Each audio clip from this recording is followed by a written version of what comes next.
Javi Gomez nag-ala Klay Thompson. Grabe talaga ang ipinakita ni Javi Gomez sa unang kalahati ng laro.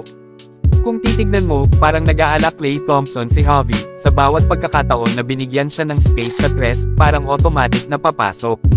Halos walang duda tuwing tumira siya mula sa labas ng 3-point arc, bawat tira ay parang sigurado na ang resulta. Sa unang kalahati, kahit saan siya tumayo sa perimeter, kapag binigyan siya ng bola at tiyak, papasok na naman. Talaga namang ipinakita ni Javi na may kahalintulad siya sa shooting form ni Klay Thompson. Tulungan mo lang siya na bigyan ng open 3, maghintay ka na lang ng score. Ibang klase ang timing at precision niya sa mga 3-point shots.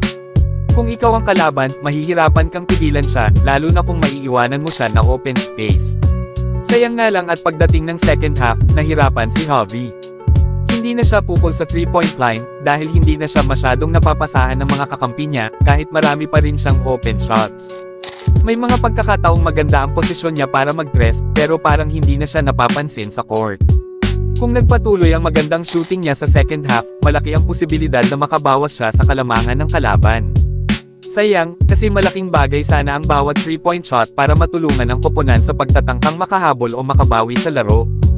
Bagamat nahirapan sa huling bahagi ng laro, hindi pa rin may kakaila ang napakagandang simula ni Javi Gomez sa unang kalahati. Isang bagay na siguradong ipagpapasalamat ng mga tagahanga at matatandaan sa laro, parang si Klay Thompson nga sa bawat 3-point shot na kanyang naipasok.